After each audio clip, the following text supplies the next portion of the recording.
There are 3 reasons to ride the Colorado Backcountry Discovery Route Section 2 alternate. So stick around and we'll get to it.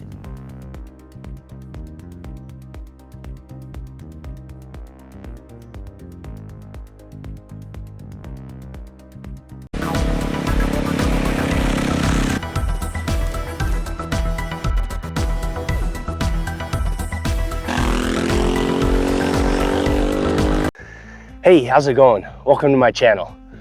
I am approximately 54 miles into the Colorado Backcountry Discovery Route Section 2 alternate out of the total of 128 miles. How about that? Now, the reason I'm riding the alternate is I have done the Alpine, the main Route 2, and I thought I would try something different.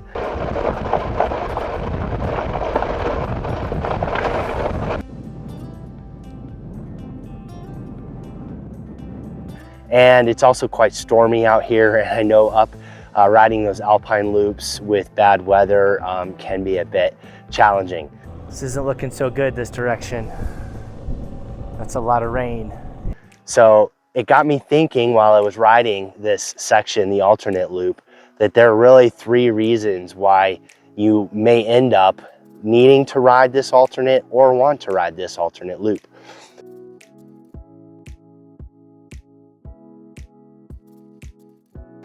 So the first one, I think is pretty obvious, but if you try to ride the Colorado Backcountry Discovery Route early in the year, maybe even before July 4th, the alpine loops may not be open. Sometimes they don't open until mid or end of July.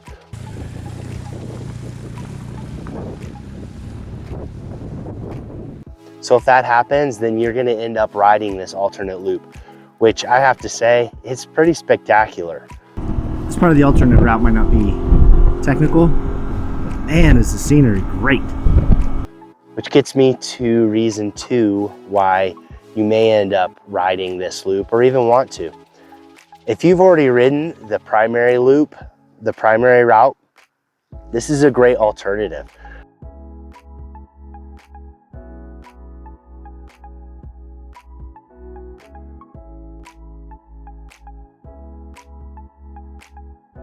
I have been stunned at how beautiful this ride has been. Starting leaving Telluride with the views of the peaks coming out of there by the airport.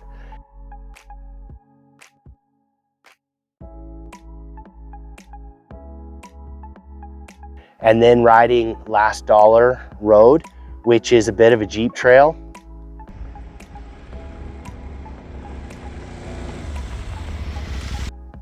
And it was fun, and then getting over here, going over Owl Creek Pass.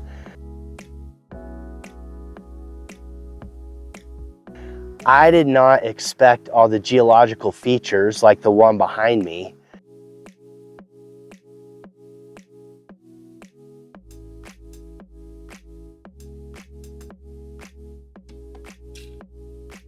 On this route, and it made me want to stop as often as possible, almost at every turn, to try to take a picture or capture some video.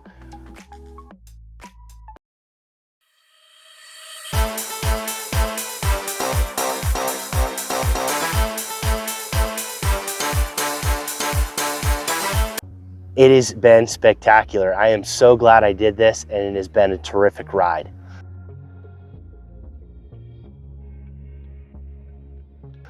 Now, the third reason that you may end up needing to ride this route is maybe your confidence and skills aren't at a high enough level where you want to do the alpine loop. Well, don't worry, because you're still going to have a great ride coming out here riding the alternate. It has really been spectacular.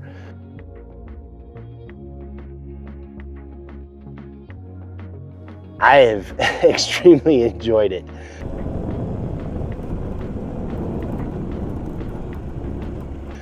Now, a couple of notes. If you're riding in the summer, keep an eye on the weather.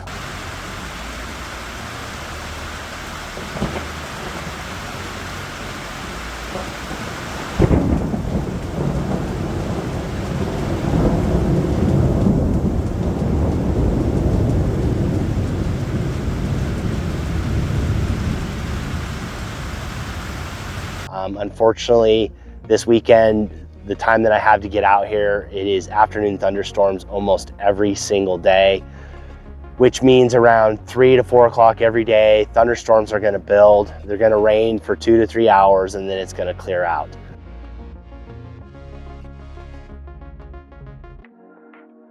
But the problem with this high of altitude is these thunderstorms are really, really dangerous. So if you find yourself out here on these loops in these storms, take cover. What I do is when I start seeing the storms build, I try to find the closest campground I can get to. I'll set up my tent and just climb in and wait for the storm to pass.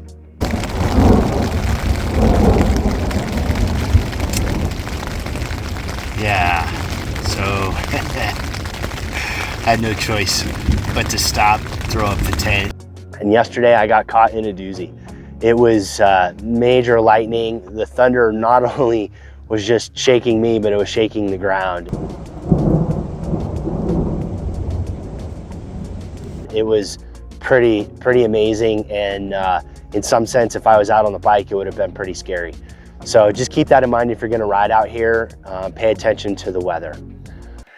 Hey, I just need to make one more note talking about the Colorado BDR sections that I rode, and that is the BDR Foundation. They have the slogan "Ride Right," and I can't emphasize that enough. There was at least 2 different times riding on these sections that I nearly got hit by a van and the side-by-sides.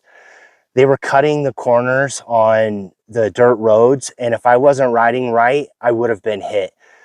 The side-by-sides go ridiculously fast on those dirt roads, and this van was in some hurry. I don't know what was going on, but was completely not paying attention. And if I had been going a little bit faster, I likely would have hit him. So keep that in mind. Remember, riding a BDR is not a race. You have nothing to prove. Nobody cares how fast you get through it. And the other reason I say that is when I was riding those sections, I saw on several very heavily graveled corners where I could see motorcycle tracks had gone off the road, where you could see they had locked up their tires and they had just gone off the road. Hopefully they were okay, but there's no need to race. Take your time, just get to the end, enjoy it. Anyway, just a little note from my experience riding it. So that's 3 reasons why you may end up needing to or wanting to ride the Colorado Backcountry Discovery Route, Section 2 alternate. And don't mind the cows, they're everywhere. Oh, the cow standoff again. I really don't like cows. So anyway, hopefully this inspires you to get out and do some riding. Keep in mind, you can always make more money, but you can't make more time. So don't pass up on a ride. Get out, do some riding, ride safe, and I will see you out there. I have 1 pair of socks. I forgot to bring extras. I don't want to splash through this, because then I'll be wearing wet socks for the rest of today and the next 2 days after this.